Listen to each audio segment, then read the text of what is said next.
Bonjour, aujourd'hui dans cette vidéo, je vais vous montrer comment tricoter ce qu'on appelle le point brioche ou les côtes anglaises. C'est un tricot qui est très en vogue en ce moment puisqu'on a beaucoup de designers qui l'intègrent dans leur patron, entre autres Stephen West contribue beaucoup à la popularité de ce type de tricot. Donc ici, on a une tuque qui est tricotée en brioche, en rond, avec deux couleurs. C'est ce que je vais vous montrer aujourd'hui dans la vidéo, le tricot brioche bicolore en rond.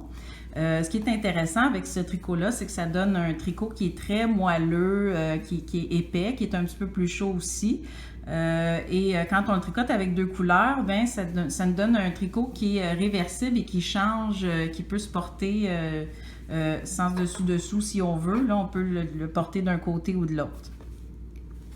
Donc, la tuque que je viens de vous montrer, elle a été tricotée avec notre laine décapure. Donc ça, c'est les deux couleurs que j'ai utilisées.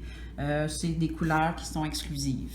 Pour l'exemple ici, je vais choisir des couleurs qui sont un peu plus contrastantes et je vous suggère de choisir deux couleurs qui sont assez différentes l'une de l'autre, surtout si vous êtes à vos premiers essais en brioche.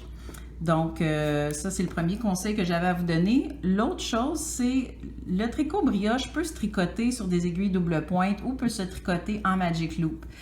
Ceci dit, surtout pour commencer, je vous suggère de prendre une aiguille, si vous tricotez en rond, de prendre une aiguille qui est sensiblement la même circonférence que votre tricot.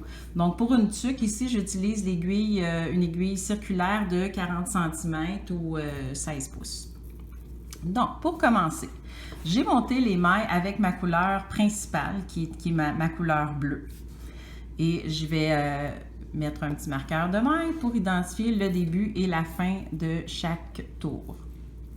Le premier tour va se tricoter comme ça. Donc, évidemment, on s'assure toujours que notre tricot n'est pas tordu avant de commencer. Et je vais venir tricoter la première maille à l'endroit. Donc, ça, c'est rien de nouveau. Une première maille à l'endroit. Maintenant, je vais ramener mon fil devant. Et je vais glisser la prochaine maille en l'appliquant comme si je voulais la tricoter à l'envers. Donc, je glisse. Et là, je me prépare à tricoter tout de suite une deuxième maille en droit, mais je laisse mon fil devant. Je ne le ramène pas à l'arrière. Donc, en tricotant, je vais venir comme... Le fil va rester emprisonné par-dessus mon aiguille, ce qui va faire comme un petit jeté là, dans le fond. Là. Fait que c'est normal, votre maille, une maille sur deux va ressembler à ce que vous voyez ici, là, qui est comme deux petites jambes, si on veut, ou deux brins. Là. Donc, je recommence. Je ramène mon fil devant, je glisse comme pour tricoter à l'envers et je tricote une maille en droit. Là, comme c'est mon premier tour, je vais jouer un petit peu plus avec mes mailles. Donc, le fil devant, glisse la maille comme pour la tricoter à l'envers et une maille en droit. Fil devant, glisse, une en droit. Fil devant, glisse, une en droit.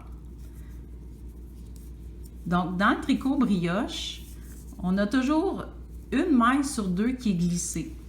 Cette maille-là, la maille qu'on glisse va être tricotée au tour suivant.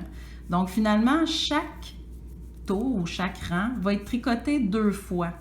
Une fois pour les mailles en droit, puis une fois pour les mailles envers.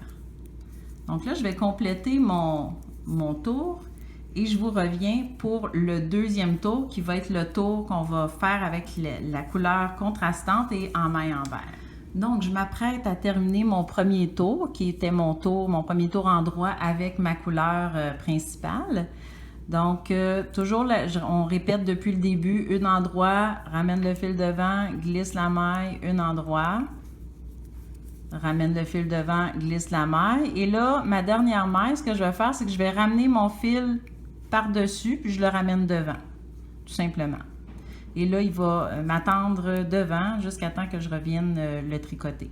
On va glisser notre marqueur sur l'aiguille droite et on va être prête à intégrer notre deuxième couleur, qui est dans ce cas-ci notre fil blanc. Donc, comme on laisse nos fils devant, mon fil bleu devant, je vais maintenir aussi mon fil blanc devant. Mais là, évidemment, je dois le tenir avec mon pouce gauche parce que pour l'instant, il est pris après rien, là. Donc, ce qu'on va faire, c'est que la première maille, tout à l'heure, on l'avait tricotée à l'endroit, donc celle-là, on va la glisser. Elle est déjà tricotée, donc on la glisse et on va passer notre fil contrastant par-dessus la maille et on la ramène devant. comme ça ici. OK? Donc, là, je l'ai ramené devant. Je m'apprête à tricoter ma maille. Donc, en brioche, quand on parle d'une maille, c'est toujours la maille avec son petit fil qui croise par-dessus. Le fil qu'on a passé par-dessus tout à l'heure. Donc, je vais venir tricoter ma première maille envers en piquant la maille et son petit fil qui l'enroule à l'envers. Donc, je recommence, je glisse ma maille comme pour la tricoter à l'envers. Et là, je passe mon fil par-dessus, je tricote 2 envers, comme ça ici. Donc, je vais juste replacer un peu mes mailles pour bien vous montrer. Donc, on glisse la maille comme pour la tricoter à l'envers. Je passe mon fil par-dessus, comme ça ici, reviens devant et je tricote ma maille envers, c'est-à-dire ma maille avec son petit fil qui l'enroule, pardon. Ça, c'est ce qu'on va appeler, souvent si vous lisez des patrons de brioche en anglais, on va appeler ça brioche purl. C'est un terme, c'est le terme courant quand on parle de tricot brioche là, que vous allez retrouver dans les patrons anglophones, donc où ils vont appeler aussi, ils vont dire burp pour brioche purl. Donc, voici à quoi va ressembler votre tricot. C'est normal. Donc, la maille envers est ici toute seule, la petite maille ici. Puis, la maille que j'ai glissée avec mon fil par-dessus est là. Donc, ça, c'est le prochain tour, c'est ça qu'on va venir tricoter. Donc là, c'est tout le temps répétitif, la même chose. J'amène mon fil ici, je glisse ma maille comme pour la tricoter à l'envers. Je passe mon fil par-dessus, je le ramène en avant et je brioche purl. Je vais terminer le tour et je vais revenir pour le 3e tour qu'on va tricoter avec notre couleur principale. Donc, je m'apprête à tricoter mon 3e tour. Là, je suis en train de terminer mon 2e tour avec ma couleur contrastante et mes mailles envers. Donc, il me reste une maille à glisser. Je ramène le fil par-dessus et je tricote la dernière maille tout à l'heure qu'on a glissée en ramenant le fil devant. C'est ce que je vais venir tricoter, la maille et son fil qui était revenu devant. Donc, maintenant, ce que je vais faire, je vais prendre le fil bleu que j'avais laissé tout à l'heure devant avec mon fil contrastant et je vais les envoyer tous les deux en arrière. Moi, c'est le repère que je me suis donné parce que le défi quand on tricote brioche pour la première fois, c'est de savoir où les fils passent puis qu'est-ce qui forme une jetée, qu'est-ce qui en forme pas une, là. Donc, moi, je mets mes 2 fils derrière et là, je m'apprête à tricoter mon 3e tour en maille endroit avec mon fil bleu. Donc, tout à l'heure, vous vous rappelez que quand on a débuté, on avait notre fil bleu devant avec une maille glissée. On avait notre fil blanc devant avec une maille glissée. Donc, c'est ce qu'on va venir tricoter pour la première fois. Maintenant, je reprends mon fil bleu. Pardon, voici le fil bleu. Excusez-moi, je l'ai attrapé comme ça. Bon, et voilà. Donc, je vais venir tricoter en droit ma première maille et le fil blanc qui passait devant. Ça va me faire une maille en droit. Maintenant, on répète sensiblement comme le rang 1. Je ramène mon fil devant, je glisse ma maille, ma 2e maille. Là, je viens tricoter en droit la maille et le fil qui l'enroule. Parce qu'en brioche, une maille est toujours enroulée avec une 2e maille. Donc, la maille qu'on tricote est toujours enroulée avec un autre fil. Donc, comme ça ici, je ramène mon fil devant, je glisse ma maille envers, je tricote en droit la maille et le fil qui l'enroule. Fil devant, glisse, en droit. Fil devant, glisse, en droit. Donc, en laissant mon fil devant, quand je viens tricoter mes mailles en droit, on va toujours avoir le fil qui vient se croiser par-dessus mes mailles envers.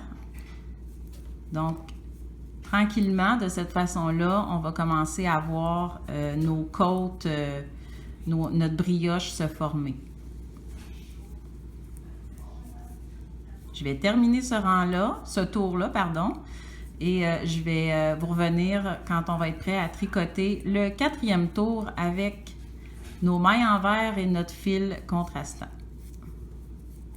Donc, je m'apprête à tricoter, à terminer, pardon, mon troisième tour, qui était mon tour endroit avec mon fil principal, ma couleur principale. Donc, je ramène le fil devant, je glisse, je tricote endroit.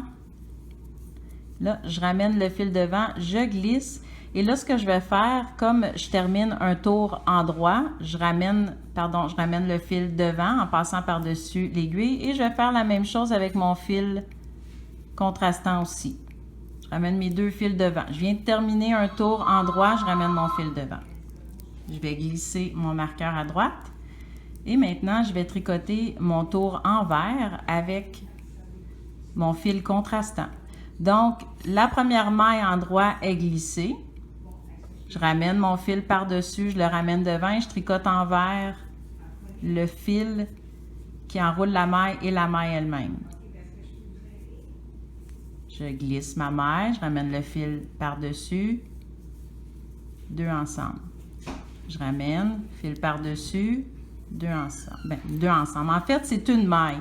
Je dis ensemble parce qu'il y a le fil qui enroule la maille, mais ça devrait toujours être considéré comme une maille tricotée brioche. Donc, tranquillement, on peut voir que l'aspect brioche apparaît. Donc, fil devant, glisse, j'amène le fil par-dessus, je tricote mes mailles envers.